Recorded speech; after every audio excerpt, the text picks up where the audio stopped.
Well, welcome everyone to another great webinar with the Women's Business Center at Jedi. I have been so looking forward to this particular interview style webinar today.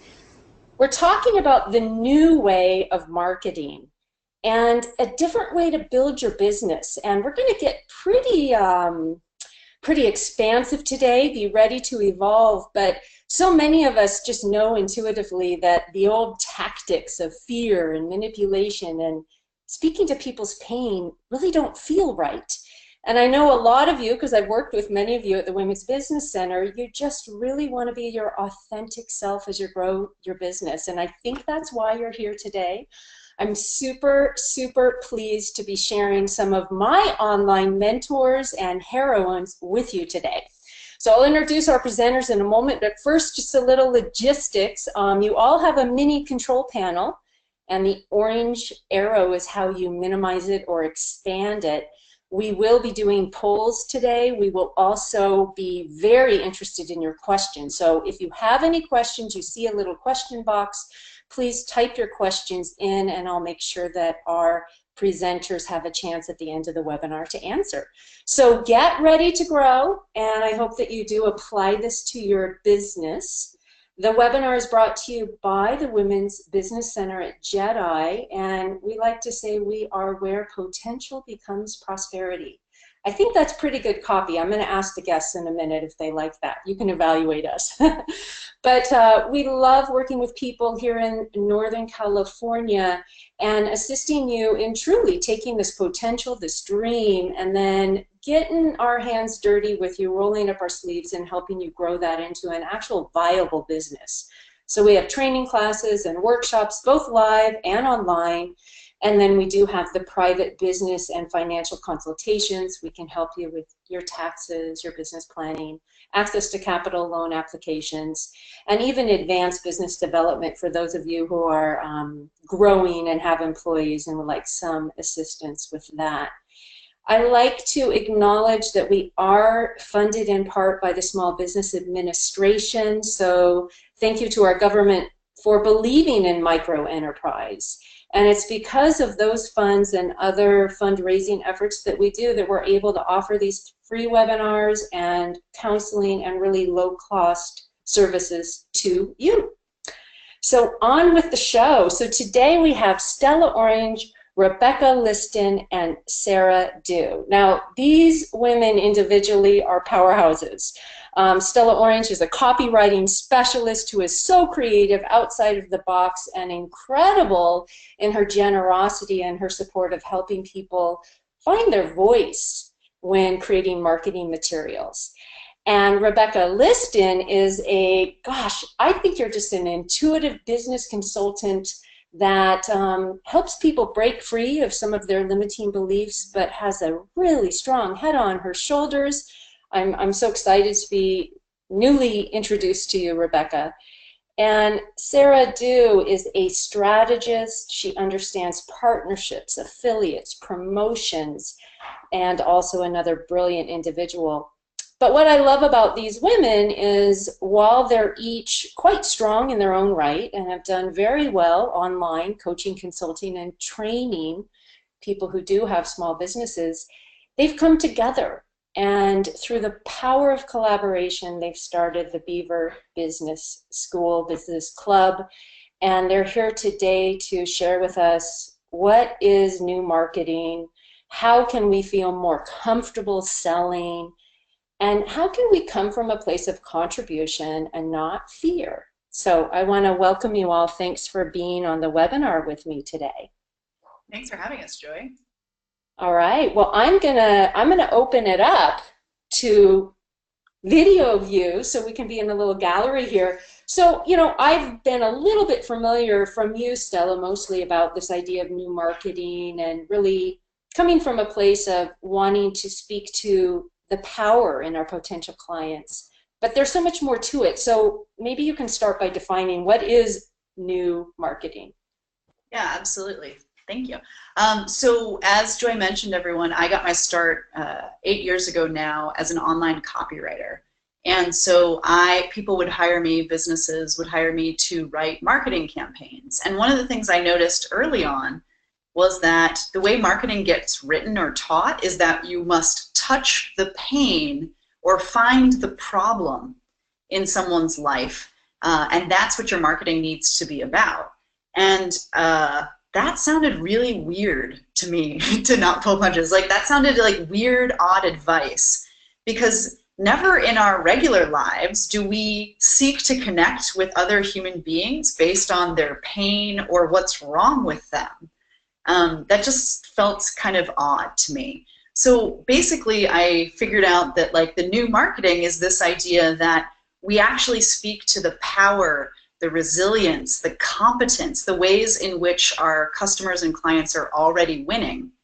And I've done a lot of writing work around this, a lot of teaching work, and one of the things that happens when you say, okay, I'm not going to try to touch people's pain or position my product or service to meet them where they're hurting, instead I'm going to speak to people that are already resilient and competent and winning, who just have a challenge, is that when you make that shift of how you're come from in your marketing, it also raises the bar of the sorts of clients and customers who want to work with you. So, you know, if we think about, we resonate, like resonates with like, if you're transmitting on the level of pain or seeking to connect with people who are stuck, broken, broke, whatever those words might be for your particular industry, you're going to attract that into your business. And for most of us, those folks don't make great clients. There's nothing wrong with them. We're not better than them, but they're just not a joy or a pleasure to work with.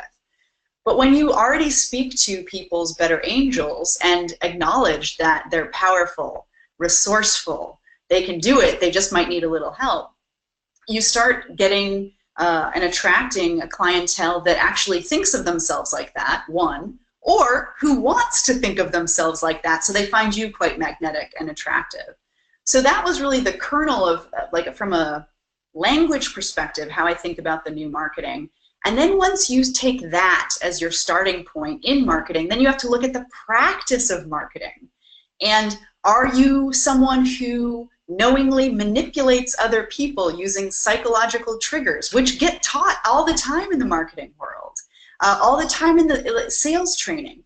Are you someone who's going to do that? And I've done it. Like, I didn't know better. I thought I had to do that to be successful. I think many of us have done that. Yeah, Rebecca, Sarah too. But when you actually look at that, you're like, okay, I'm telling the story that, like, I actually believe that other human beings are powerful, competent, resilient. They just might need a little help writing their website, say. Then it also impacts my practice of marketing and sales, my practice of how I price my services and products. And I start to, you know, as Rebecca would say, go down the rabbit hole a little bit. You start realizing when you have this devotion and this commitment to marketing in this new way, that it starts to impact the other areas of your business as well. So do either of you want to add a little bit of your twist to that? I know, actually, Rebecca, when I was looking at your website, isn't your front line something like, you have a great business, you're proud of it, right? You're speaking right to me. What have you done practically on your site? Yeah. Well, on my own website, Stella and I wrote it together, so so it's a pretty good example. But I think, you know, because we've been doing this work for quite a while and playing with this concept of the new marketing, where I really think that it makes the key differential is, for me, right, because Stella's explained it very eloquently, but for me it's about what then happens after we market in that way, right? So then how, like, so because I love marketing and I do a lot of it, but I also like to see how that trickles down into the practice of the business, right? So then how does that impact the way that you have your sales conversations? How does that impact the way that you greet your customers? How does that impact the way that your receptionist greets people as they come in the door? How does that impact the way that you end your relationship with a client or a customer, right? What happens at the end of the sale? Like, so I mean, these things can translate from, you know, in any business, whether it's an online coaching business to a retail paint store, right? This concept becomes part of your company culture, and you build, in my opinion, then build everything around that, right? So if I'm going to see my clients as the star of their own show, if I'm going to see every person that I meet, frankly, as the hero of their own story, how differently will I treat them? What will I do that's different in every interaction and everyone in my team? How will that also impact how they treat the people who come through the door? Right, so it goes on and on, and I get all excited. So I do too. It's beautiful because the theme is connecting with people and connecting with people in a place of positivity or potential. And so there is the trap, as you said, Stella, to go for the manipulation, to talk to people's fear, and that just never feels right. And it just never feels right. Were you going to add a little more? Well, no, I just want to say what's coming up for me, Joy, is as I think I need to also be clear as a former classroom teacher, I'm still manipulating people with my marketing, but I'm manipulating them to become the best versions of themselves. So like the educator in me knows that the way that we see our students or we see other people causes them to rise to the occasion or shrink down because of how we see them. So my thought is, marketing's powerful. If we need to market our businesses anyways, let us see everyone through the eyes of their own competence and power, because they'll have a chance to become that if they're not there yet, or we'll connect with the people that already have that sort of self-concept and narrative.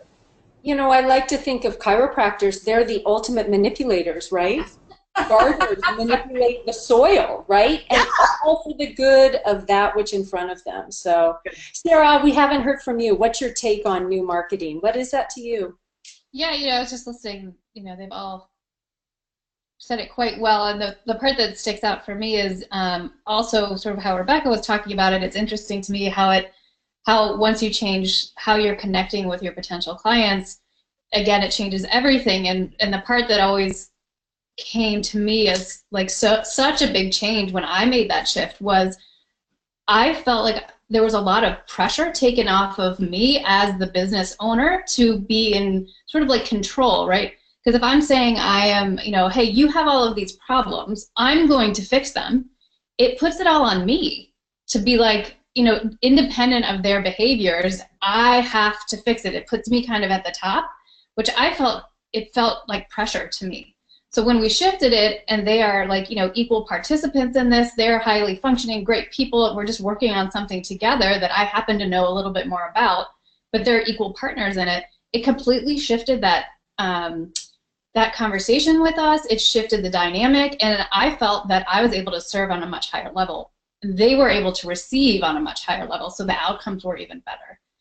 And then also in the conversation around even just enrolling people to work with me, I always felt like, I've got to say the right thing to like convince them to work with me, and you learn all of those tricks to do it. But when you shift into like the idea, which I know Stella believes and Rebecca does too, that we're inviting them to work with us, and then when it makes sense for them on their journey, they choose us, right? And so that took a lot of pressure off of me as the person in the sales position to like, oh my God, I screwed up, I didn't close them on that conversation.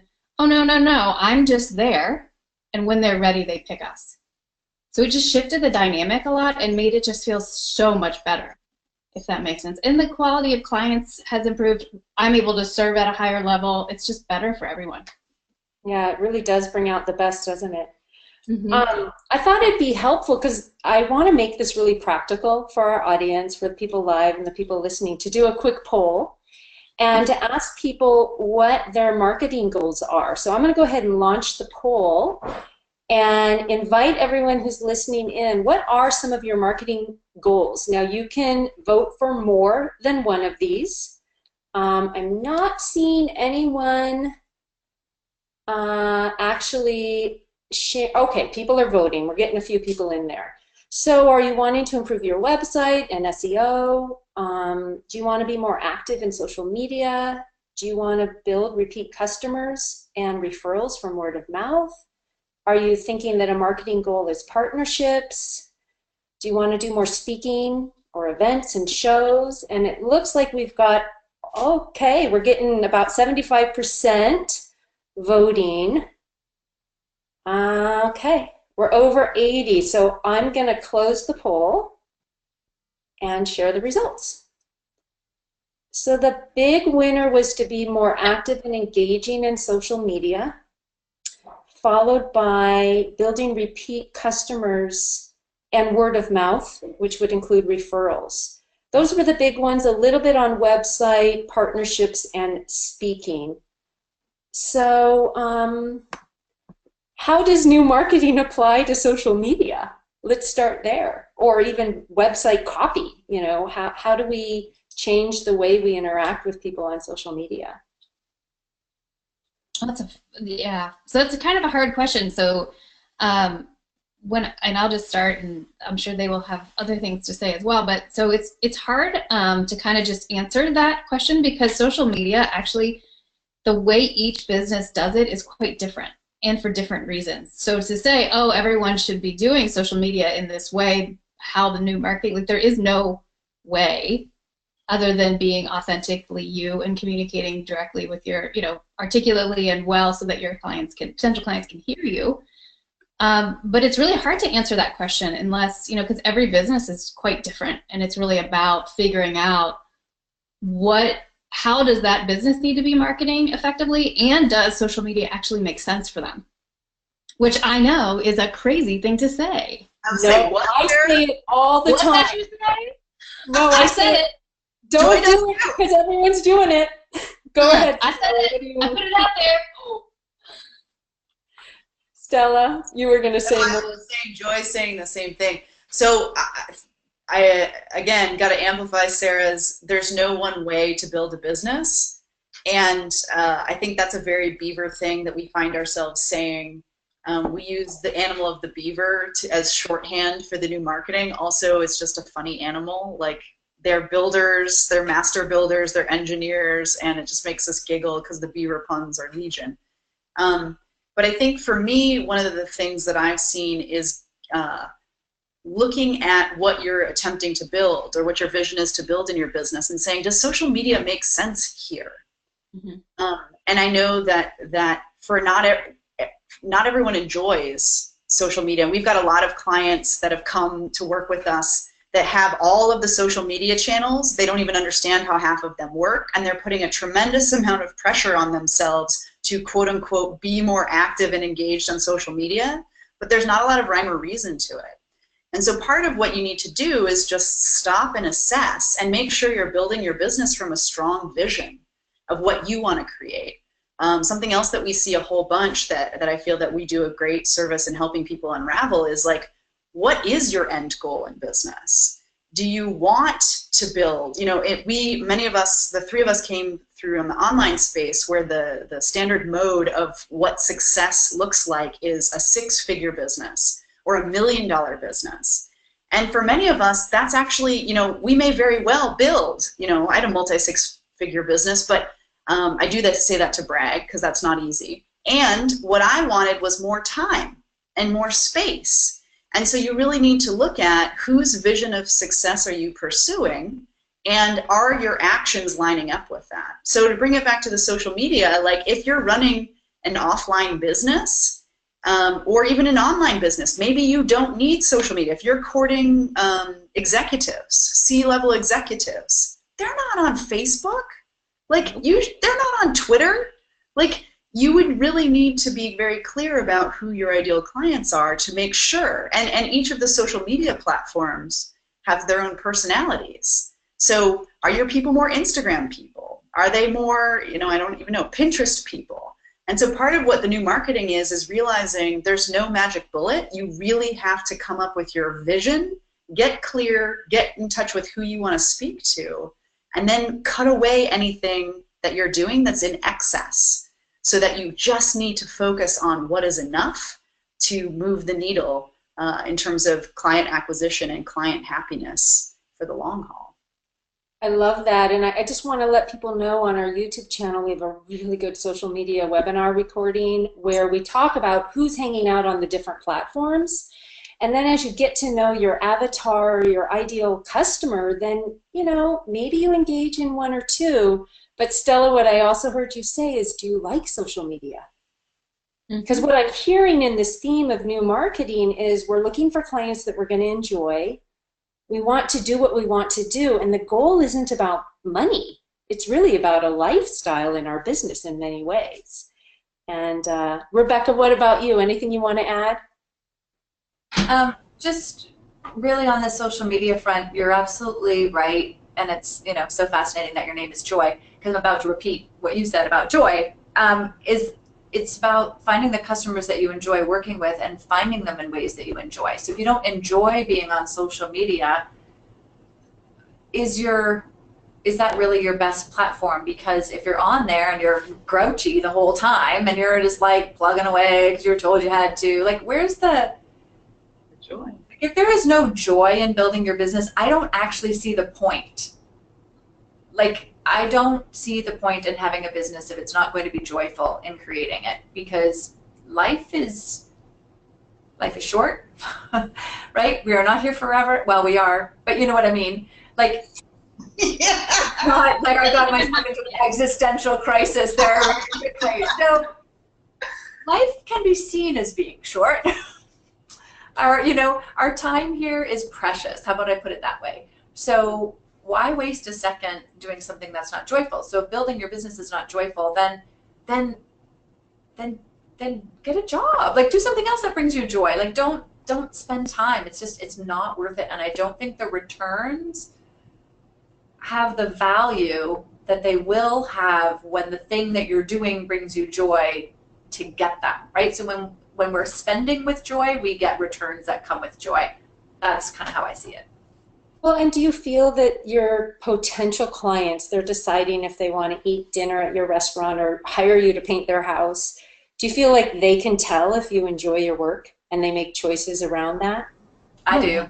Yeah. Yeah, I believe that very much, because I actually started writing a whole section of my newsletter years ago, or about 2 years ago, called The Love of the Work. And one of the things that was really neat was recently someone said to Stella, well, I can tell, one of the things that I can tell about you three is that you really have a love for your work. And I do think that that comes across, and I feel like, my brother-in-law is fixing my house right now. He's doing a renovation for me, and I can sit in that dining room and I feel the love that he put into that project, and it just feels better to me to be in that room. I've never had that experience with a renovation before. I never thought about it before, right? But here it is, it's being renovated by someone who loves me. There's love going into it. He loves what he's doing. He whistles while he works. He's happy. I mean, who doesn't want that in their energy in their home, right? Like, who doesn't want to sit for years in the midst and feel reap the reward of that joy that went into it. So I think it's very palpable when the people that we hire love what they do. Mm-hmm. And I think it can be a little bit of a discipline too. I mean, we live in a real rural area, so most of our listeners today, they might not even be able to find a job. So entrepreneurship was the only choice. But as we choose to be an entrepreneur, to take our goods or our services to the world, there might be aspects that aren't our favorite, like keeping our books organized, right? But we have an end goal, right? So we choose something that exemplifies our gifts and our talents. And yeah, we really are loving what we do and doing what we love. And so the discipline of choosing, okay, I might not like doing my books at the bookkeeping lab at Jedi once a week, but I got to get it done because at least I have this lifestyle, this freedom. And so I'm so glad you brought up the $1 million. I was reading one of your last emails where you talked about someone had mentioned on Facebook, they wanted $1 million business, and you asked, the question, why? Is that really what you want? Or do you want happiness in your business? So I thank you for adding that to the conversation. Can we shift? I want to talk a little bit about website copy, because you're so good at it. You guys are all so great at it. And we all know the formula. So you're struggling with your children, wish that they would listen to what you had to say, and I'm going to save you as a parenting coach, and you're inviting us on like our homepage. Maybe we can just start with the homepage. how do we write in a way that's our authentic voice, that introduces our ideal customers to who we do, and also somehow navigates them to click a button to meet us?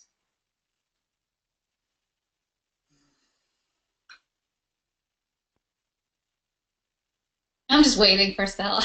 I know, I'm like, just sit down and do it and write it a bad version 50 times and then you'll get the hang of it. But I love that you said that. That's a really good advice. Yeah, so I'll speak generally because it's tough to, like, there's so many different kinds of businesses, but in general, the thing to know about websites is that a website's not going to make or break your business. And so I see too many business owners spending too much time agonizing over their websites, and chances are good, whether it's me or someone else in your world, everyone watching this knows someone who's a good writer, who has a mind for this sort of thing, and you can just literally pick up the phone and say, hey, I'm going to bake you a banana bread. Can you just kind of help me think through how I'm going to write my website? And I would do that for you for banana bread or $5,000. And there's people in your life who would also do that for you. So reach out and ask for help. Many of us know, whether we are a writer or we are healing from an experience in our upbringing, elementary, middle, high school, where we had a teacher say, oh, you can't write, and we internalized that. So just, if it's not your strength, phone a friend, find someone. We're really big, as you can tell, on the buddy system here. So don't feel like you got to do everything well yourself. And then the second thing I would say, so I guess that's my third tip. So my first tip is, you're going to have to do a lot of writing before you really feel like you understand how this whole copywriting thing works. So just let yourself off the hook. Let the first 49 drafts not be good. In my world, we call those shitty first drafts, thanks to the writer Anne Lamott, who coined the term. Second one is phone a friend. You don't have to do it alone. And the third one is, you know, think about what your business or your service gets for the person who you're working with. What's the end goal? So we think about, like, a very basic, quick example of how copywriting works is we're taking people from their status quo, which they're not so psyched about, or there's something that's not working for them, and we're getting them to the promised land. And so ask yourself, like, when people use my soap, when people use my veterinary service, what gets to happen for them? How do they feel? And, like, if you don't know, or that's like a new exercise for you because you're not used to, like, thinking about life in that way, talk to your customers and clients and freaking ask them. Like, talk to 5 people, say, hey, when you used my soap, what happened? Like, how did it feel? What did it smell like? Like, get it in your body and get a sensual understanding of what's going on. And the same thing, like, the kookiest thing, and this is certainly true for me as well, I'm really in a ranting phase today, Joy. I apologize, and yet I also hope it's highly entertaining for your audience. Often we get so close to our own work that it's really hard to find the words to say what the impact our work has on other human beings. And this is why I'm such a big fan of not putting too much pressure on yourself to get it right the first time, and talking to other people and asking for help from people that feel more confident about communicating or putting words to it than you might at this point. Is because, you know, oftentimes we're too close. So we just need to say, hey, when you brought your dog to my shop, like, what got to happen for you? Write those things down, and then 9 times out of 10, if you put that on your website, you repeat the words of what people said to you about what your work did for them. That's going to be better copy than anything you could do if you lock yourself at Starbucks for 3 weeks and try to, like, force it out. Do you even have Starbucks where you are? Oh, we got a Starbucks. It just moved in. But we like to shop local. We have some great... I do too. Okay, good. I don't know why Starbucks came. I guess I wouldn't know what your local coffee shops are, but yeah. That's all right. We do. You know, I just wanted to give you a little feedback, Stella. Nina Gibbs, she was our last presenter on our webinar on market research. Awesome lady out of Reading. She said, I love listening to you, Stella. Really appreciate your eloquence and insight. Oh, so you're not on a rant, just a little feedback. I can be, but they're really entertaining, like, you know, sometimes. Well, you have obviously done a lot of shitty first drafts, because I can tell you use your words well. Sarah, I wanted to ask you a question. When we did the poll, one of the option was get involved with partnerships, affiliates, joint ventures, and I know that's something that you really bring to the table in the Beaver Business Club. So can you give us a little insight on how do we choose partners well?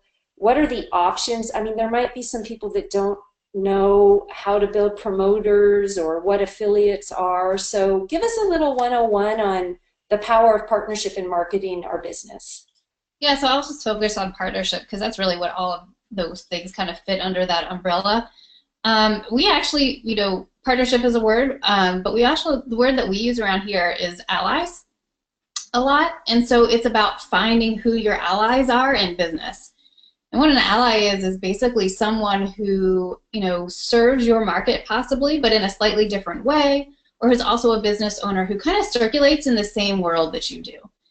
And what some powerful things you can do together is, partner up and do a workshop together, because then you're not just pulling from your crowd of people, right? You now all of a sudden have two pools of people to market to. Like, so if you're doing a workshop, you're not just, and you have a list of say 100, you're not just saying, hey, 100 people, come and show up. But you're partnering with somebody else who has, let's say, 200 people or 1,000. And then you get to market, you say, hey, 1,200 people, we're doing a workshop. Would you like to show up, right? And so then it just amplifies things way bigger and way faster. When I started, I was home alone with 3 kids 2 years old and under, which was, as you can imagine, I wasn't doing a lot of networking. It wasn't happening. So the only way that I was able to build, my 6-figure business, which I did from the comfort of my house, was through partnerships and working with people like Stella, who also were serving my group in a very, in a different way, but they were the very similar people. And so she would promote a call that I had, I would do the same for her, and that was how I was able to create revenue without leaving my house. So, and that's what, and we talk about that now, so no matter what your business is, whether it's online or, local brick and mortar, it works for all of you, so find your allies, be creative with them, figure out what you guys can do together. It will only raise everybody up together. And there's millions of ways to do it. It's fun. Yeah, I'm thinking about how we, in a lot of the communities here in Northern California, we have like the art walk once a month, and all the galleries and then some of the coffee shops come together and promote getting people downtown. Yep.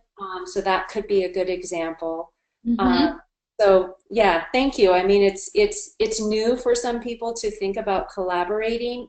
So how does competition versus collaboration fit into new marketing? Who wants to take that one? Me? Okay. I don't really believe in competition. I think we all, even if someone was doing exactly what we were doing, and there are lots of people out there who work with business owners, right? We all bring something very different to the table, and the right people, some people are going to identify, with me, or they're going to identify with somebody else down the road. It's up to us as business owners to show people who we are so that it's authentic. That's our job, actually, is to share who we are so that the right people can come to us. So it doesn't really matter if there's 75 business coaches or whatever out there. We're going to connect with the people that we're meant to connect with because we're communicating correctly, authentically, and genuinely, and we're following up, and we're doing all of those other business things that ensure people come and feel safe with us, because that's really what it is. So yeah, I mean, there's going to be competition in everything that you do. I'll speak for us. I don't think we really think about it much, honestly.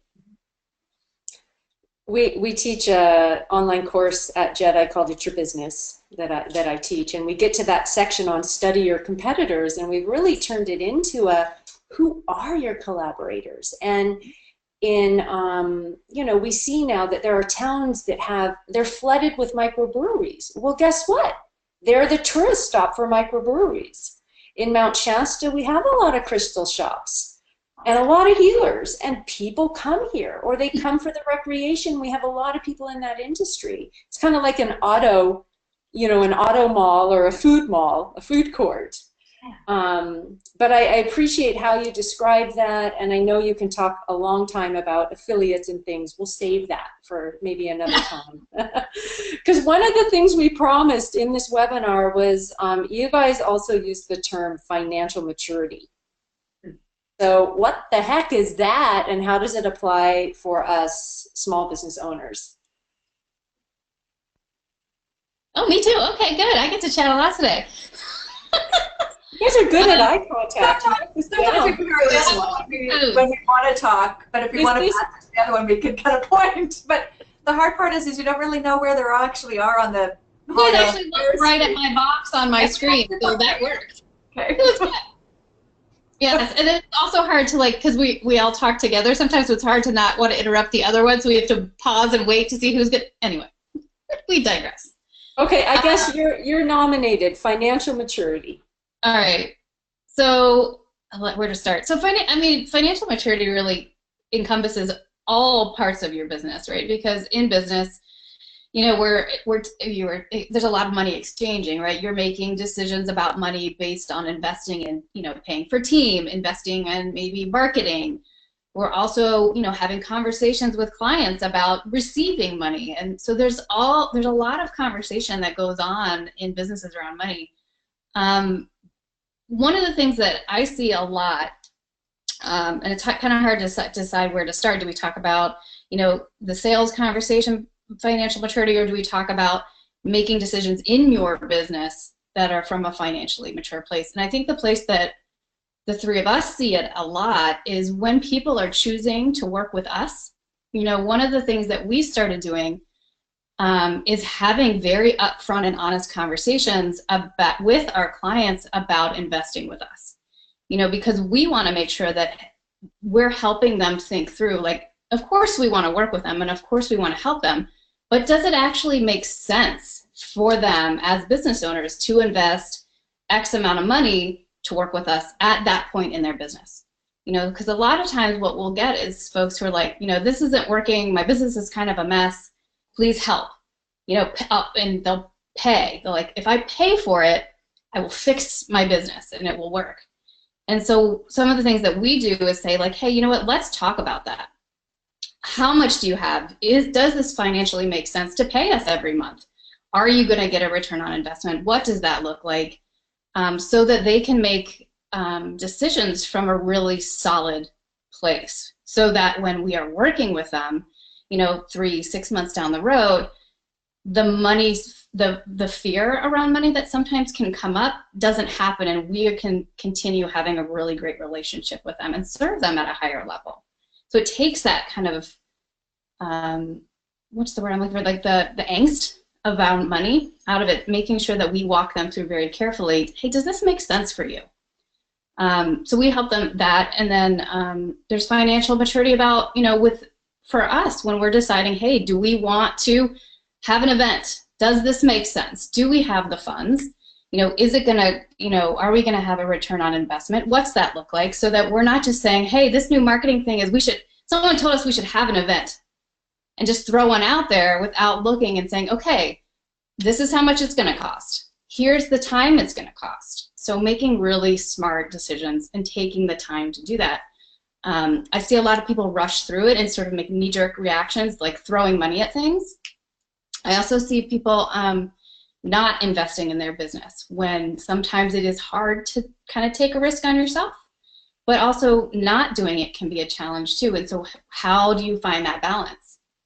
And I think what the big point here is you got to talk about it. You can't sit there at home trying to sort this out on your own. Talk to your friends, find somebody who's been down the road before, get their opinion on it. Here's what I'm thinking about. Am I crazy? Like, is this totally off the wall?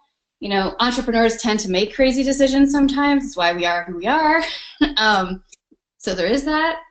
So yeah, so just really thinking about how is this decision I'm about to make coming from a really mature place?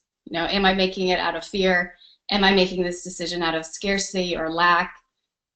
Or am I taking it because I'm excited to start something new? Am I making this because I've looked at all pieces of the puzzle and I'm willing to take a risk on this?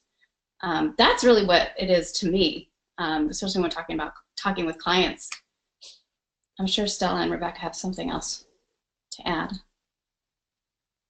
I wanted to add something and just, just for those of you listening, reach out. We have great templates for budgets and cash flow projections, and we can really walk people. I love cash flow projections. And I tell people that when you do these, it's like a treasure map. You're projecting the possibility of your business sales and expenses. So you can have a better idea of how you want to scale your business. And if it's a seasonal business, we need to look at those things. So I wanted to insert that, but then I wanted to go back at you. And you talked about not coming from scarcity and being somewhat logical, but also we're wild, we're entrepreneurs, we're intuitive. How does this apply to setting price points?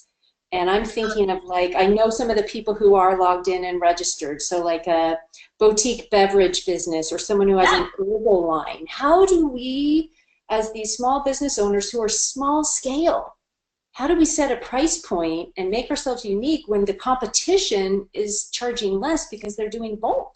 Volume, yeah. Thoughts on that? I mean, yeah, that's an interesting question, and I think that comes down to, that's a huge question. So I'll kind of boil it down. So it's hard, and when you're starting it, you kind of look and say, okay, here's what everybody's charging for this widget, let's say, whatever your widget is. And then you have to say, okay, so I need to charge more or else this is just not viable, right? Because I'm a small business, like I don't have the production, it's not happening yet. So what else can I offer? How can I make this different so that people will understand a higher price point, right?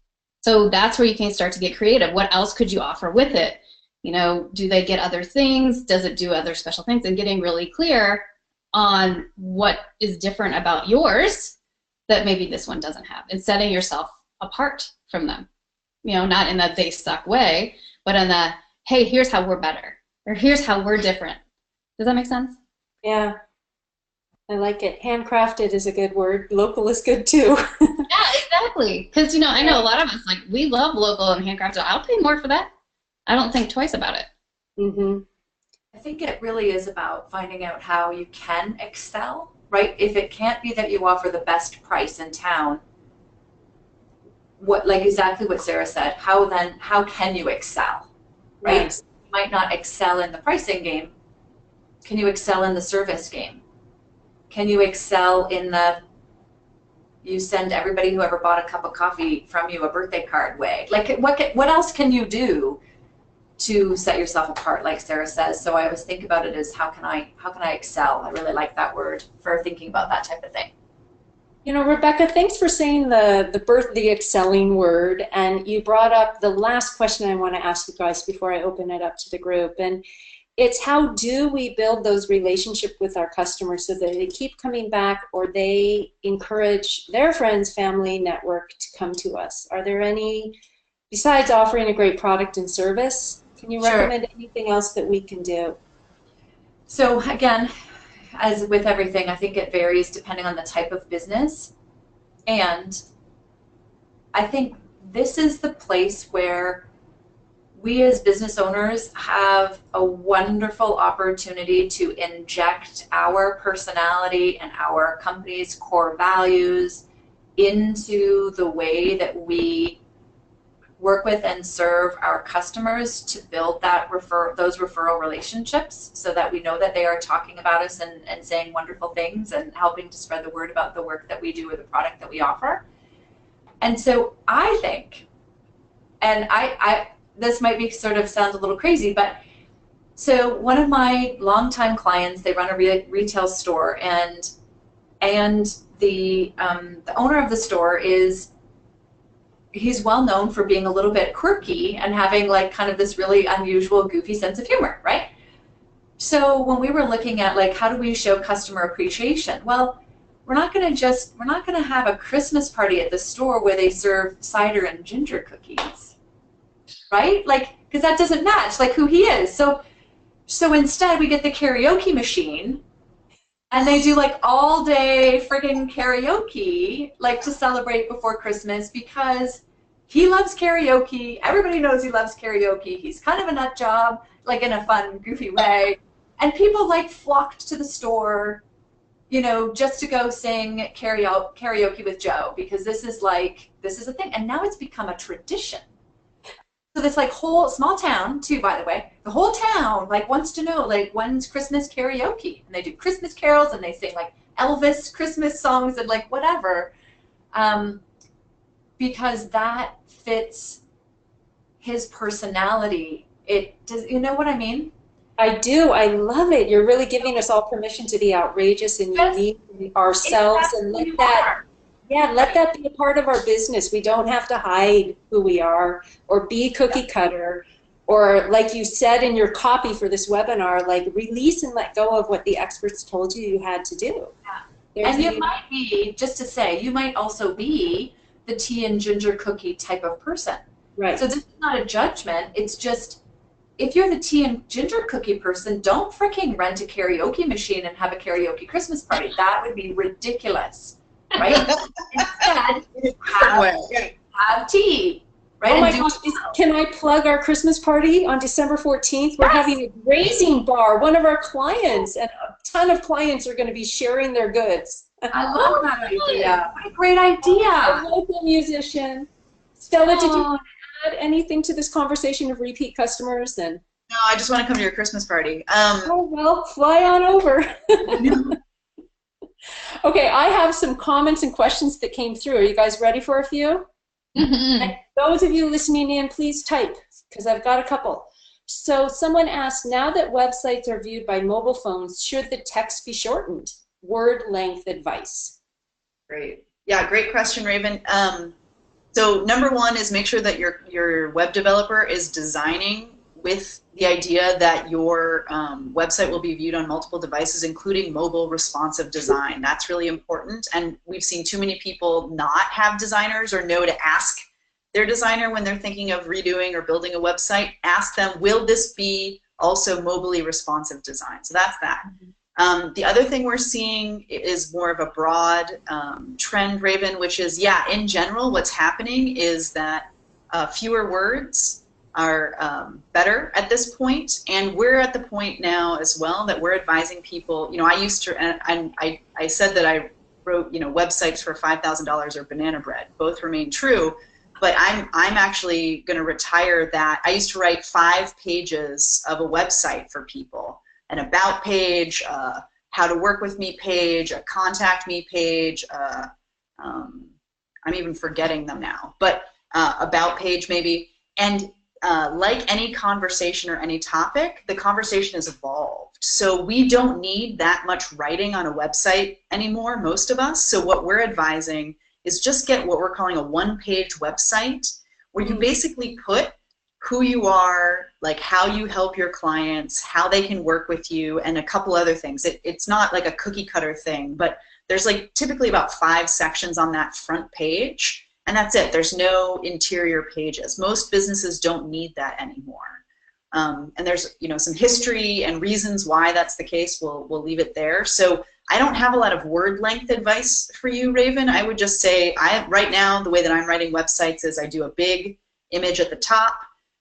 We're doing a headline with a bold claim where you're connecting with your ideal client based on what they're looking to do. The next section is almost like an invitation or a mini story about, oh, I know that you're here and you want to get here. I'm the one to help you do it.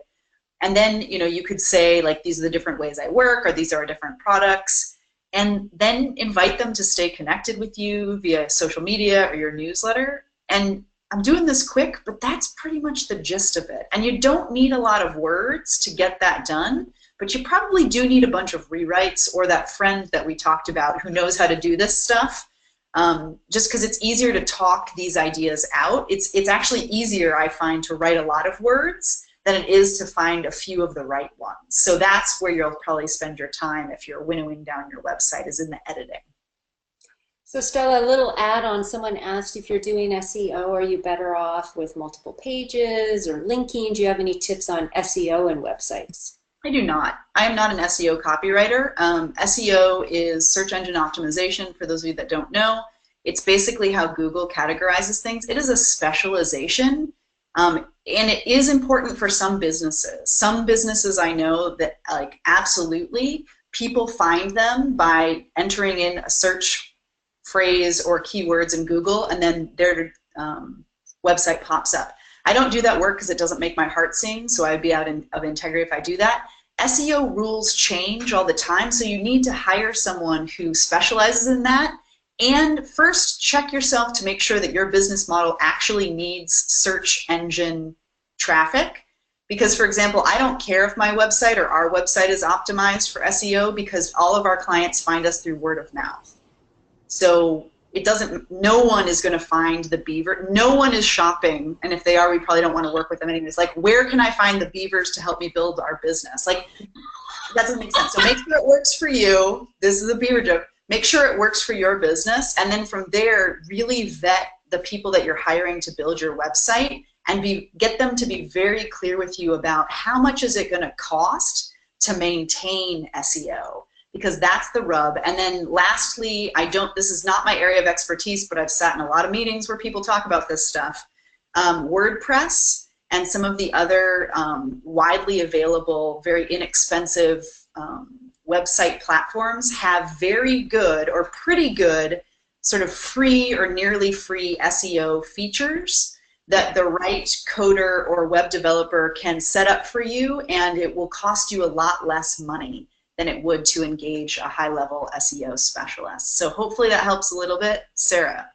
Yeah, I just want to jump in. I have to say, like, over the course of many, many years, I have to say that I've only come across maybe 1 or 2 people who focusing a lot of time and energy and cash on SEO actually made sense. There's other ways to get out there that are so much more effective, that will pay you way more in time and effort invested. So be very mindful that you're doing it for the right reasons. Is all. I just wanted to amplify that. That's great. I appreciate that. Someone said, out of curiosity, which social media platforms are you engaged in? Here's my dirty secret. I can't stand Facebook. I'm just going to put myself out there right now. But you're on Facebook Live. I've listened in to the Beaver Business. I think that's the only one we're on, isn't it? We're on Facebook. Yeah, we're on Facebook. But the two of you are way more active on Facebook than I am, I think. Rebecca's on Facebook all the time. Rebecca, you like it better than we do. It's not always me, my friends. What? What'd you say? Dun, dun, dun. Me. So you said that how you're building your business is mostly word of mouth. And I know you have a presence online. You have a presence on Facebook. You do some live events where we can watch you on Facebook, which, you know, will go to Beaver Business Club, anyone who wants to join those awesome events and continue the conversation. So you're utilizing the platform, but it's not a big marketing. It is not a huge lead gen. So we could talk about it as, okay, so here's the thing.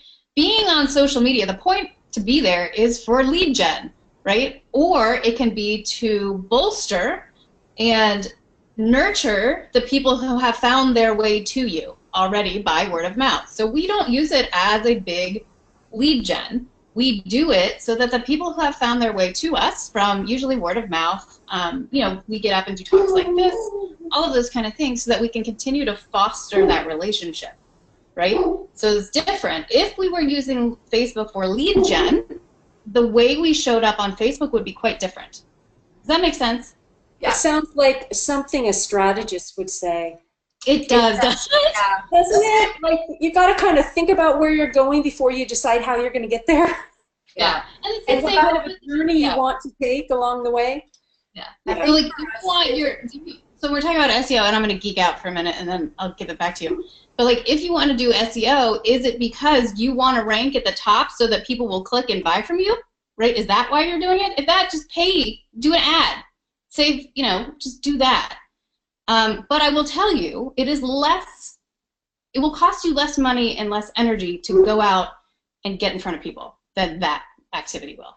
And it doesn't have to be like in person. Like, even if you are in an area that is, you know, where you can't actually leave and there's not actual humans outside of your door, there are ways to do that virtually that are way more effective than worrying about this kind of stuff.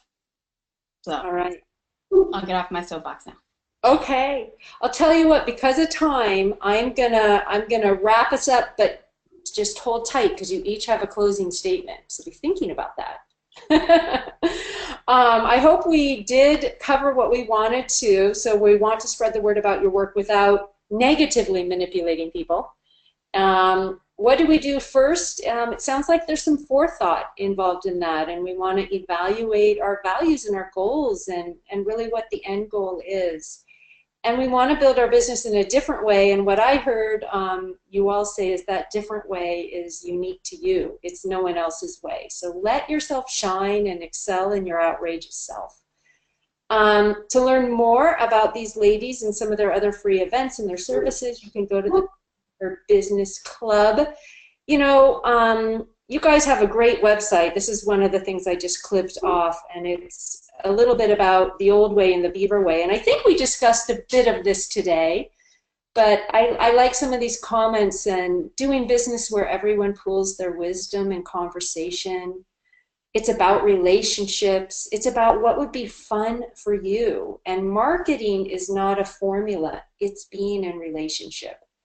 So financial responsibility or irresponsibility versus does it feel good in your body, helping your customers feel good so you have a long-term relationship with them.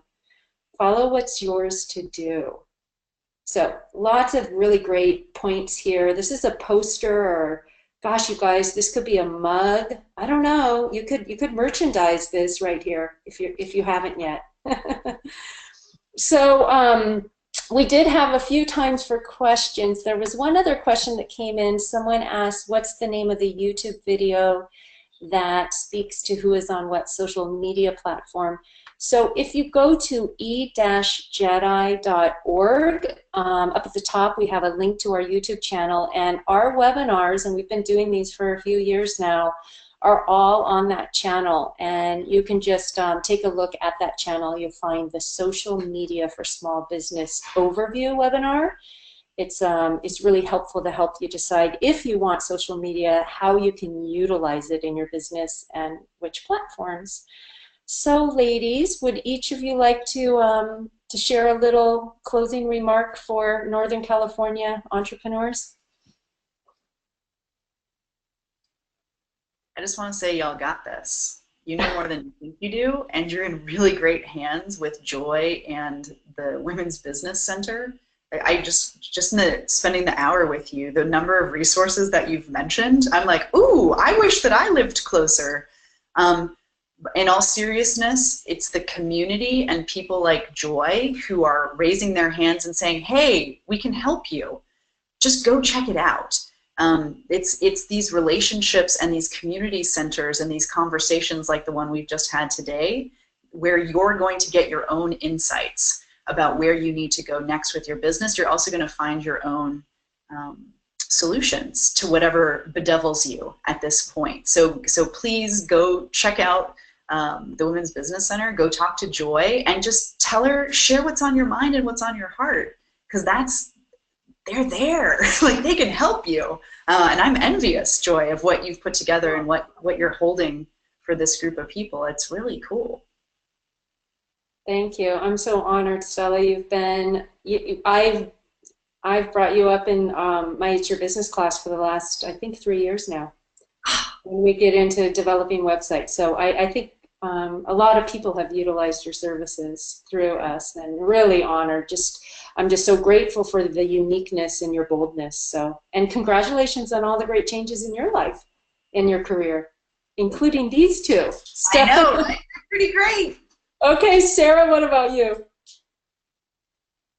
Yeah, I'll just say, you know, as we were talking, it's like, I wish I would have had this Women's Business Center in my area when I was starting, because I remember, you know, you can feel kind of alone when you're working on your own business. So I would, to imply what Stella said, like, if you have any question or anything that's coming up that you're not sure of, like, get in, talk to these ladies, talk to them, run it by them. You can't do it on your own. So the fact that you guys have this resource, take so much advantage of it. Like, I would live there probably if I could. Really. You can join us online. Oh, thank you. I won't bother you. But yeah, I mean, it's such a wonderful resource, and you know, Joy, this is an amazing thing that you've put together. Congratulations, honestly. Oh, thank you. Mm-hmm. I wasn't expecting this. Okay, Rebecca, how can we be more intuitive at work? I never asked you that, and I wanted to. Um, it really is about cultivating your own relationship with the concept of trust. Mm, So we could call it intuition, we could tell it gut instinct, we could, call it a lot of different things. Um, but I think at the end of the day, what it really comes down to is practice self-trust. So, like when you go to those like team retreats and there's that classic exercise where somebody falls backwards into someone else's arms and you have to, prove that there's, trust between you as you develop your team. Find ways to do that for yourself mm. so that you practice self-trust in small, like really ridiculously small ways to kind of start building that as a muscle. And I don't have enough time to kind of give tons of examples of that, but it really is about just cognizantly saying to yourself, what do I really want to do in this moment, right? What do I feel is the right answer to that question? Am I thirsty or am I not, right? Do I really feel like drinking that cup of coffee would be in my best interest, or should I have water? Like, it's just small little things to practice trusting and listening to your own inner guidance, and it can be as simple as, do I need to drink that green smoothie, or do I need a coffee, or what do I need? Like, it can just be small, simple things like that, and just keep building on that. That's my quick answer. That's a great answer, trust. I really appreciate that. And it's all practice, right? Yes, it is. Oh, absolutely it is. Absolutely. Well, you guys, it's really been a pleasure, and someone else asked for your website, so I wanted to make sure people know where to find you. And your website is a great resource. It's a wonderful model, and the things that you do offer to the greater community and world online are just really powerful. So Beaver Business Club is available if you want more of this insight, intuition, strategy, copywriting, and collaboration. You know where to find Stella and Rebecca and Sarah. So thank you again for joining us. Really encourage you, if you're new to Jedi, if you live locally, absolutely, we can work with you. You can come to our live events. But if you don't live in the area and you caught this webinar through social media or a friend, you're welcome to join our e-list, and we will invite you to our webinar series. And we do have some online courses that are on Zoom, video conference. So, definitely you can engage with us and would love to help you. Some of the upcoming things we have going on, we do have our holiday party and bazaar. We've got a great monthly series going on True Wealth Principles. Every month we're in Reading with our Women Entrepreneurs We Thrive events, and Linda Fitzgerald is our featured guest on January 16th. And then our next It's Your Business online class is starting on January 24th via video conference. Learn more at e-jedi.org. Thanks for joining the webinar. Thanks again to our incredible presenters, all of you listening in, and have a wonderful, wonderful day. There'll be a little survey at the end. Let us know what else you want to learn, and we'll bring it to a webinar series near you. Okay, bye, ladies. Thanks again. Bye-bye. Bye, everyone.